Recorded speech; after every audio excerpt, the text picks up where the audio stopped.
Hello and welcome to the HistoryNetwork.org podcast. If you'd like to become a patron of the podcast, we would love you to. And you can do so at patreon.com/the History Network. Thanks to all our patrons who make this podcast possible. The HistoryNetwork.org podcast, season 37, episode 9. Waterloo and the Irishmen of the 27th, the Inniskillings in the Heart of Battle, Part 2. This episode was written by Sam de Turberville. Sam de Turberville is a teacher and author with a passion for uncovering lesser-known stories from the past. Based in Ireland, he has a keen interest on early modern history from the Age of Enlightenment to the First World War. When he isn't researching or teaching or writing history, he enjoys motorsport and playing guitar. He hopes to write for us again soon. In the last episode, we explored the lead up to Waterloo, the tactics of Napoleon and Wellington, and the arrival of the 27th Inniskillings at the battlefield. Now we pick up the story as the battle intensifies and the Inniskillings face unimaginable hardship in the heart of the conflict.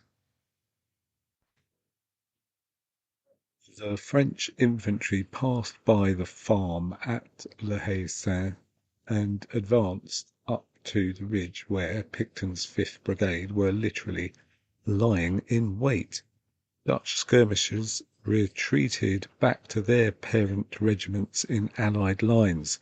The British troops of Picton's 5th Brigade were stationed 100 yards behind the Dutch, who were now trading volleys with the ever-advancing wave of French troops.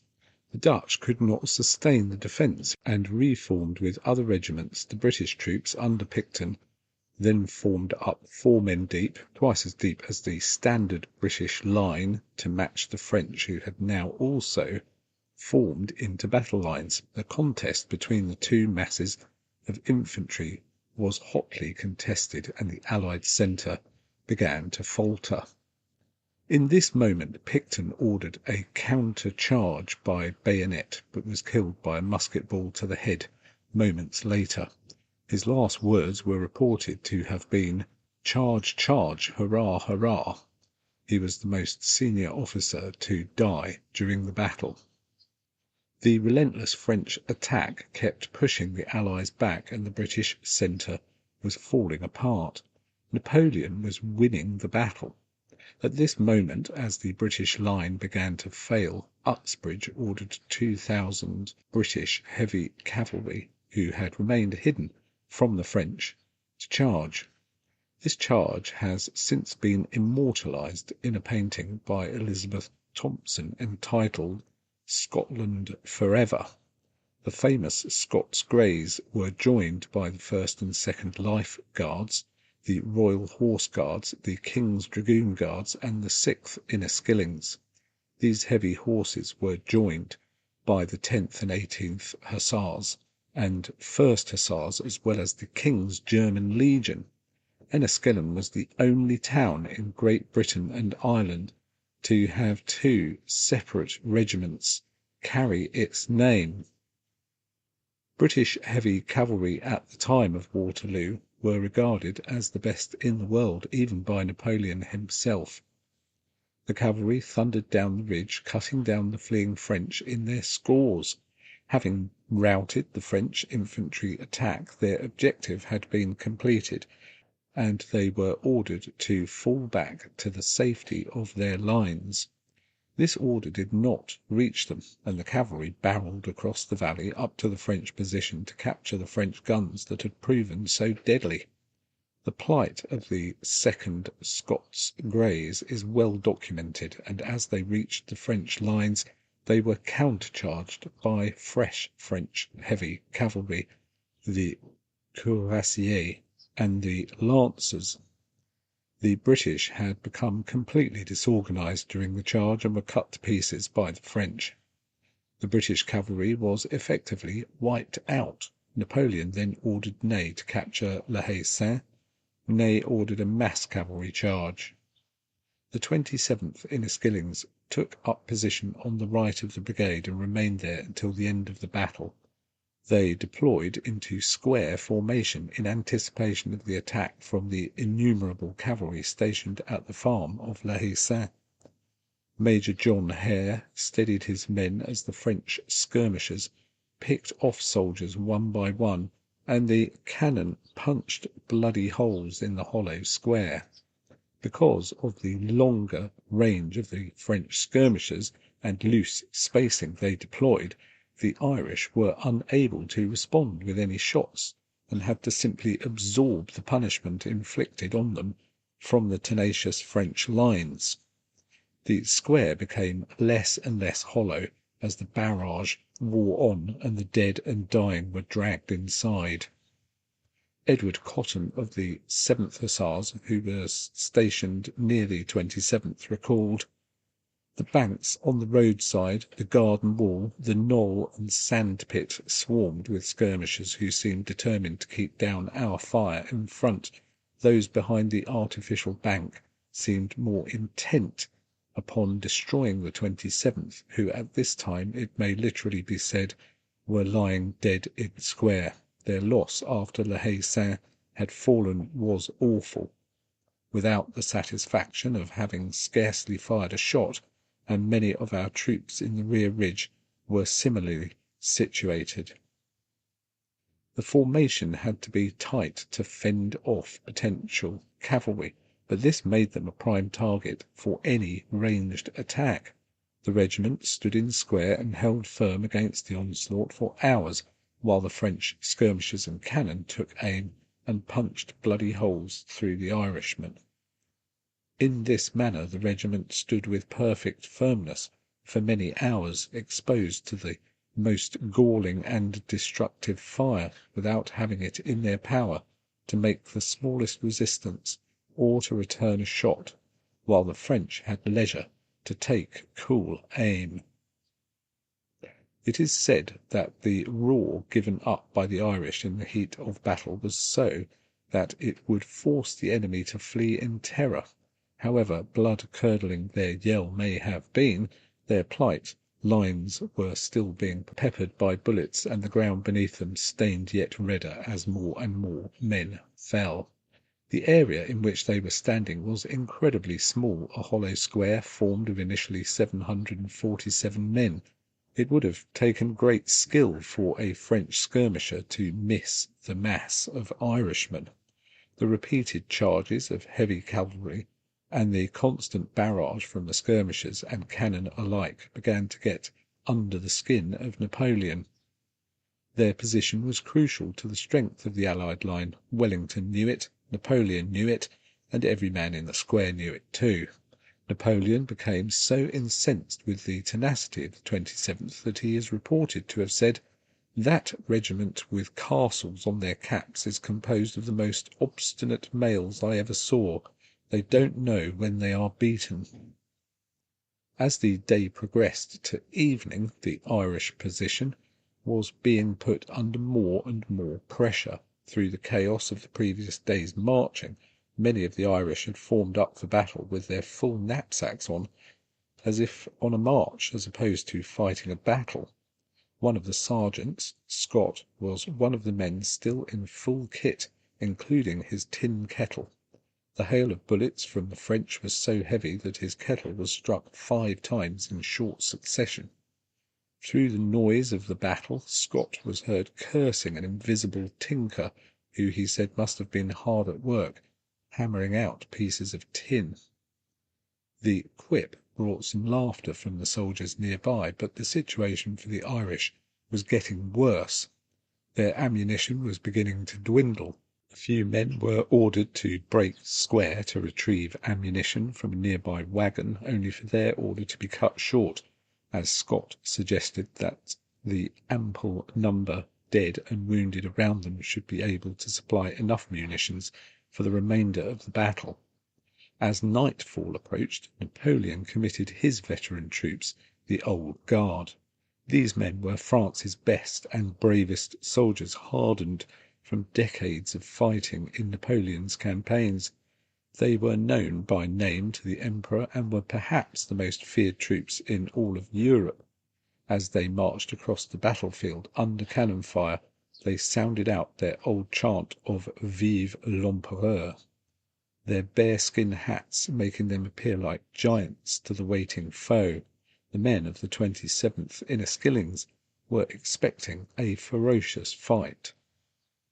As the old guard approached with bayonets glinting in the sun, the British line opened up with a tremendous volley, then another, until the blue wave began to falter. The old guard's attack came to a halt as their lines were shot through, and then they began to retreat. It was unthinkable for Napoleon's old guard to flee, and as they ran back across the fields of Waterloo, after all, the guard dies but does not surrender. The Napoleonic Wars came to an end. Lieutenant Colonel Charles Beckworth, who had fought throughout the Iberian Peninsula, said of the 27th Inniskillings on the day of Waterloo that, "I have seen many proofs of the intrepidity of British soldiers, but the conduct of the 1st Battalion of the 27th at Waterloo was the most extraordinary I have ever beheld. They were placed in column under fire of several battalions and kept there without forming a line or firing a shot in return. The bullets ploughed through their mass until nearly 2/3 went down, and the survivors, as if fearing their own nerves would give way, but resolved not to go back, pressed their heads and shoulders inwards, forming a solid ring, and thus, leaning together and striving, as it were, to push all to the centre, moved round and round, stamping like men in a mill, apparently frantic with horror and excitement, yet firm in their resolution to overcome nature and fall to the last man, continued their tramp, constantly closing in, lessening their glorious ring as the crashing lights of metal continued to tear through the living mass." It was not lost on the lieutenant colonel that the 27th comprised mainly young and untested soldiers who had never fired a shot in anger before the 18th of June. After the smoke had left and the dead were being counted, the Irish saw no respite. The 27th was ordered to pursue the enemy, and on the 6th of July they entered Paris. The regiment broke on the 28th of October for the cantonment and moved on to Saint-Germain, and was brought up to a strength of 1,000 from replacements from the 3rd Battalion. The 27th had little rest as they were part of the army of the occupation of France. The regiment then prepared to embark from Calais, and Brigadier General Sir John Lambert expressed his wish for the gallantry of the 27th of the field of Waterloo to be noted in the regimental record, as well as his utmost respect and admiration for the regiment and their conduct. Wellington later said of the 27th that they saved the centre of my line at Waterloo. One of the greatest human stories from the battle was that of Private McMullen and his wife Elizabeth. Private McMullen was born in County Down around 1780 and enlisted with the 27th in January 1814. His time in the army was short-lived as he was discharged in December of 1815. At the time of the battle, Elizabeth was quite far along in her pregnancy, but still chose to follow her husband to battle. Throughout the day, and under a hail of bullets and shells, Elizabeth assisted in carrying the wounded off the field. Not content to helplessly watch the men of the 27th be cut down, and her husband be in constant mortal danger from the relentless French onslaught, Elizabeth risked her life and that of her unborn child to aid the dying. However, for her act of heroism, she was struck in the leg by a musket ball, which fractured the bone and left her broken and bleeding on the field. Some reports state that Elizabeth had been struck by a fragment of an artillery shell, such was the ferocity of the impact. Private McMullen, unable to break formation, may not have been aware at the time of his wife's critical condition. He had sustained 3 bullet wounds throughout the course of the battle, and not long after his wife had been hit, a charge from the French cavalry severely wounded Private McMullen once again. The French cavalryman brought his sword down on the private with such force that both of his arms were taken off. He too lay dying in the square like many of his comrades. Despite being extremely lame, Elizabeth managed to find her dying husband and carried him from the battlefield. The pair were then brought to one of the hospitals in Antwerp and eventually to York Hospital. Miraculously, both survived their horrific ordeal, and a few days after being admitted to York Hospital, Elizabeth gave birth to a daughter. In acknowledgment of the bravery of Private McMullen and his wife, the Duke of York stood as godfather to their daughter, who was named Frederica McMullen Waterloo, but tragically Frederica only survived a few months. We know from his regimental discharge papers that he was 5'6" and had dark features such as sallow skin, brown hair, and hazel eyes. Details like these go a long way in humanizing people like Private McMullen. He was not just a faceless name in the midst of the melee in the Battle of Waterloo. He was an Irishman with a past, aspirations, and a family.